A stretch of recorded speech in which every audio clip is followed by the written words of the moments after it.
Hello students. तो चलिए, आज के लेक्चर में हम लोग देखते हैं अमाइड का नोमेनक्लेचर। राइट। तो अमाइड के नोमेनक्लेचर में अगर हम लोग देखें तो सफिक्स टर्म अमाइड होता है। और ऐसे इसका अगर स्ट्रक्चर आप देखना चाहो तो देख सकते हो, ये सी डबल बॉन्ड हो NH2, ये आपका होता है स्ट्रक्चर। और सब्स्टिट्यूएंट नेम की अगर हम बात करें तो कार्बामोइल। राइट।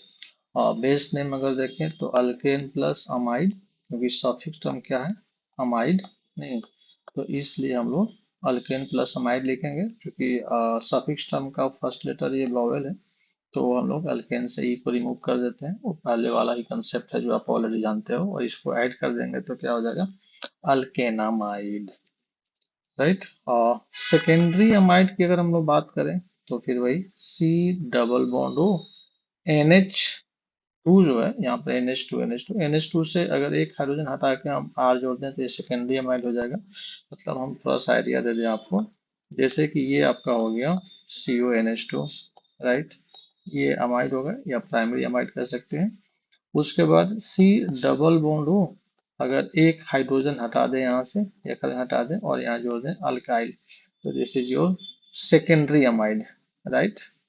Secondary amide. अगर यहाँ से फिर हम जो हाइड्रोजन आपको दिखाई दे रहा है नाइट्रोजन पर, उसको फिर हम हटा दें और दो अल्काइल जोड़ दें, तो this is your tertiary amide. नहीं, तो यही आपका अमाइड है, टोटल अमाइड। और इसी के अकॉर्डिंग हम लोग नेमिंग देखेंगे। तो ये आपका सेकेंडरी अमाइड हुआ। तो यहाँ पर C डबल बॉन्ड हो NHR। राइट। इसका बेस नेम अगर देखो तो दो अल्काइल है ना, एक ये अल्काइल है, एक ये और एक ये अल्काइल। तो यहाँ से तो नंबरिंग करेंगे तो ये आ जाएगा पेरेंट चेन में, तो यही आपका क्या होगा, ये सब्स्टिट्यूएंट हो जाएगा। तो ये आपका क्या है, सब्स्टिट्यूएंट। तो पर सब्स्टिट्यूएंट कहाँ पर है भाई, एन पर। नहीं, तो इसको लिखेंगे एन अल्काइल, एन अल्काइल। और उसके बाद यहाँ से नंबरिंग करते हैं तो ये हो जाएगा अल्केनामाइड। राइट। उसी तरह से टर्सरी अमाइड में अगर हम देखें तो नाइट्रोजन पर जो आपका अल्काइल है, दिस इज योर सब्स्टिट्यूएंट, तो ये सब्स्टिट्यूएंट है और ये भी सब्स्टिट्यूएंट है। नहीं, और यहाँ से हम लोग नंबरिंग करेंगे तो ये कार्बन से नंबरिंग करेंगे तो ये अल्केनामाइड में आता है। तो आप देख लो कि यहाँ पर जो सब्स्टिट्यूएंट है एन पर और एन पर, तो मैंने लिखा है कि एन एन डाई अल्काइल। नहीं, और यहाँ से नंबरिंग होगा तो ये हो जाएगा अल्केनामाइड। अब यहाँ पर अगर हम लोग टर्सरी अमाइड का ही दूसरा पार्ट है कि अगर ये दोनों अल्काइल डिफरेंट हो तब तो एन एन डाई अल्काइल नहीं लिख सकते। यहाँ दोनों अल्काइल क्या सेम, तो इसको एन एन डाई अल्काइल एक साथ लिख दिए। लेकिन अगर यहाँ दोनों अल्काइल क्या है, डिफरेंट है, जैसे मान लो यहाँ इथाइल है यहाँ मिथाइल है, तो इसको अलग अलग लिखना पड़ेगा, आई मीन अल्फाबेटिकली। तो नाइट्रोजन पर अल्काइल जो है तो इसको एन अल्काइल और फिर नंबरिंग यहाँ से करेंगे तो ये हो जाएगा अल्केनामाइड। एन अल्काइल कहने का सेंस क्या है कि एन मिथाइल, मतलब अल्फाबेटिकली लिख देंगे और उसके बाद फाइनली अल्केनामाइड। तो चलिए देखते हैं अब इसका एग्जांपल। जैसे कि फर्स्ट ये आपका है, तो एक ही कार्बन है, नंबरिंग करोगे तो एक ही कार्बन मिलेगा यहाँ से। तो मीथेन होगा, एक कार्बन का अल्केन क्या होता है, मीथेन। मीथेन में अमाइड जोड़ोगे, मिथेनामाइड। कॉमन नेम इसको हम लोग कहते हैं फॉर्मामाइड। अब नंबरिंग करेंगे यहाँ से, तो ये वन कार्बन टू कार्बन, तो इथेन, दो कार्बन का अल्केन इथेन होता है, और इथेन में हम आइड जोड़ देंगे तो हो जाएगा इथेनामाइड। कॉमन नेम लिखेंगे तो क्या हो जाएगा, एसिटामाइड। राइट। फिर नंबरिंग करेंगे यहाँ से तो वन टू, नहीं, और एन पर क्या है, ये सब्स्टिट्यूएंट, तो एन मिथाइल। राइट। तो एन मिथाइल, और फिर नंबरिंग यहाँ से दो कार्बन है तो इथेनामाइड। फिर उसी तरह से नंबरिंग करेंगे जो फंक्शनल ग्रुप का कार्बन है, तो यहाँ से one two three and this is your four longest chain. तो ये सब्स्टिट्यूएंट हो गया एक मिथाइल, यहाँ भी नाइट्रोजन पर एक है मिथाइल और एक सब्स्टिट्यूएंट है ये मिथाइल। तो पहले किसको लिखेंगे, मिथाइल को, तो एन पर है तो एन इथाइल। उसके बाद मिथाइल देखिए यहाँ पर आपका है नाइट्रोजन पर, और यहाँ एक है आपका दो नंबर पर। राइट। तो एन पर होगा और ये टू नंबर पर है तो क्या लिखेंगे, N2 डाईमिथाइल। सेम है तो डाईमिथाइल, और चार कार्बन है तो दिस इज योर ब्यूटेनामाइड। आप उसी तरह से नंबरिंग करोगे नाइट्रोजन और नाइट्रोजन बोलते हैं, तो नाइट्रोजन पर तो ये जो भी लिखा होगा सब्स्टिट्यूएंट होगा, जैसे ये साइक्लोप्रोपाइल है, ये मिथाइल है, राइट। और नंबरिंग यहाँ से करेंगे फंक्शनल कार्बन से, तो 1 2 3 4 एंड दिस इज योर 5, ये लॉन्गेस्ट चेन हो गया, और दिस इज योर इथाइल। तो इथाइल में, साइक्लोप्रोपाइल में और मिथाइल में अल्फाबेटिकली आपको अरेंज करने होंगे। तो साइक्लोप्रोपाइल जो है, साइक्लो का सी अल्फाबेटिकली फर्स्ट आएगा, तो एन पर है तो लिखेंगे एन साइक्लोप्रोपाइल, और टू पर ये इथाइल है तो उसके बाद टू इथाइल, और एन पर मिथाइल है तो एन मिथाइल, और ये 5 कार्बन है तो पेंटेनमियमाइड, पेंटेनामाइड। तो जो भी सब्स्टिट्यूएंट नेम लिखना होगा आपको, क्या लिखना होगा, अल्फाबेटिकली, राइट। अब उसी तरह से इसका अगर देखोगे तो फंक्शनल ग्रुप के कार्बन से नंबरिंग करोगे तो ये 1 हो जाएगा और ये 2। तो ओपन चेन का नंबरिंग यही होगा फंक्शनल ग्रुप का, ये तो रिंग आ गया तो ये हो जाएगा सब्स्टिट्यूएंट, राइट। और सब्स्टिट्यूएंट तो यहाँ भी है नहीं, तो साइक्लोहेक्साइल और साइक्लोप्रोपाइल, हाँ यहाँ पर प्रॉब्लम आएगा, क्योंकि दोनों सब्स्टिट्यूएंट है, दोनों सब्स्टिट्यूएंट में साइक्लो का सी यहाँ भी है और साइक्लो का सी यहाँ भी है। तो भाई देख लो, तो साइक्लो तो दोनों में कॉमन आ गया, और साइक्लो के बाद क्या होगा, प्रोपाइल, तो प्रोपाइल का यहाँ पी है, और यहाँ पर साइक्लोहेक्साइल, हेक्साइल का एच है। तो प्रोपाइल और हेक्साइल में पहले कौन आएगा, हेक्साइल एच आएगा नहीं, तो इसलिए पहले इसको लिखेंगे हम लोग, तो 2 साइक्लोहेक्साइल, और उसके बाद नाइट्रोजन पे है तो एन साइक्लोप्रोपाइल, और यहाँ पर 2 ही कार्बन है मेन चेन में, तो इथेन प्लस अमाइड, इथेनामाइड।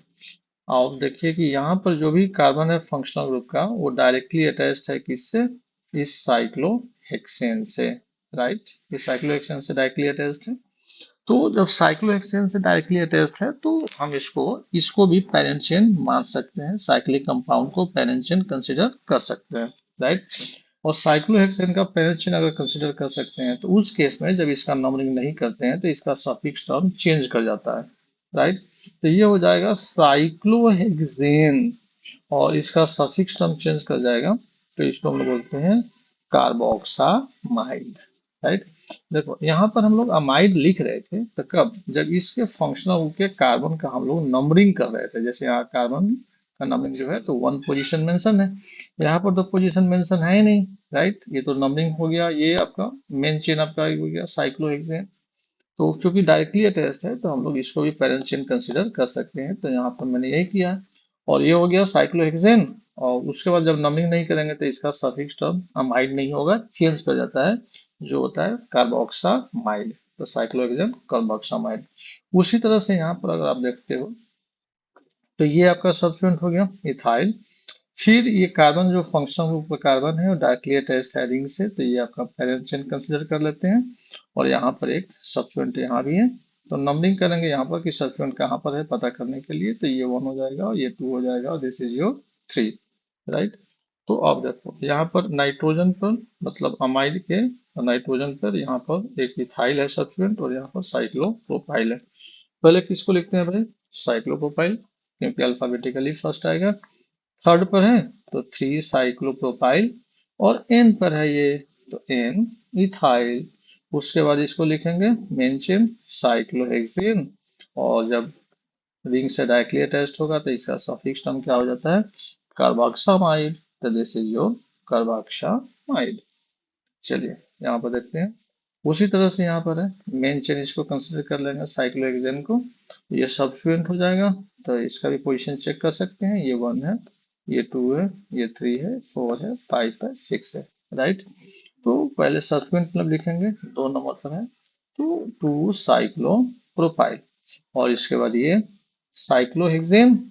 अब भाई कार्बोक्सामाइड तो 2 हो गया, ये और ये जो रिंग से डायरेक्टली अटैच्ड है, तो जब एक से अधिक हो जाएगा रिंग पर तो पोजीशन लिखना होगा, तो यहाँ पर हो जाएगा 1 एंड 4 पर है, तो 1,4 डाई कार्बोक्सामाइड। हाँ अब यहाँ पर है जो हमने फंक्शनल ग्रुप में बता रखा था कि 3 और मोर का कंसेप्ट है कि 3 या 3 से अधिक अगर functional group directly main chain से अटैच्ड है, मेन चेन से, तो उसमें हम लोग स्ट्रेट नंबरिंग करते हैं, जैसे इसमें स्ट्रेट नंबरिंग होगा, और हम लोग ये 1 हो जाएगा, ये 2 हो जाएगा, and this is your 3, right. तो ये अमाइड ये अमाइड, ये अमाइड, और दिस इज योर अमाइड। तो प्रोपेन 1 2 3, और कार्बोक्सामाइड तो 3 है, तो ट्राई कार्बोक्सामाइड। कार्बोक्सामाइड आप यूज करोगे, आपका ओपन चेन में भी हो सकता है और साइक्लिक में, जब मेन चेन से डायरेक्टली अटैच्ड होगा। तो रिंग में तो अगर एक भी मेन चेन से डायरेक्टली अटैच्ड है तो लिख देते हैं कार्बोक्सामाइड, लेकिन ओपन चेन में लिखने के लिए कम से कम 3 फंक्शनल ग्रुप मेन चेन में डायरेक्टली अटैच्ड होना चाहिए। जैसे इसमें देख लो, इसमें 3 आपका फंक्शनल ग्रुप है, लेकिन मेन चेन से डायरेक्टली अटैच्ड नहीं है, राइट। जैसे आप देखो तो ये आपका है, इससे अटैच्ड है ये फंक्शनल ग्रुप, ये अटैच्ड है, इससे तो कार्बन ही अटैच्ड है, और इससे ये अटैच्ड है, राइट। तो मेन चेन से डायरेक्टली अटैच्ड नहीं है, तो इसमें हमको क्या करना होगा कि कंप्लीट नंबरिंग करना होता है। कम से कम 3 फंक्शनल ग्रुप अटैच्ड होना चाहिए था मेन चेन से, जो इसमें नहीं है। तो यहाँ पर कंप्लीट नंबरिंग होगा 1, दिस इज योर 2 3 4 5, राइट। और जब फंक्शनल ग्रुप कार्बन का नंबरिंग करते हैं तो क्या यूज करते हैं, सफिक्स अमाइड। हाँ, अब ये हो जाएगा सब्स्टिट्यूएंट। जिस कार्बन को हम लोग नंबरिंग में यूज नहीं करते हैं तो उसको क्या करते हैं, सब्स्टिट्यूएंट में यूज करते हैं। सब्स्टिट्यूएंट नेम मैंने बताया था, इसका सब्स्टिट्यूएंट नेम कार्बामोइल। तो कार्बामोइल और एक मिथाइल है यहाँ पर, नहीं, तो कार्बामोइल मिथाइल कहाँ पर अटैच्ड है, 3rd नंबर पर।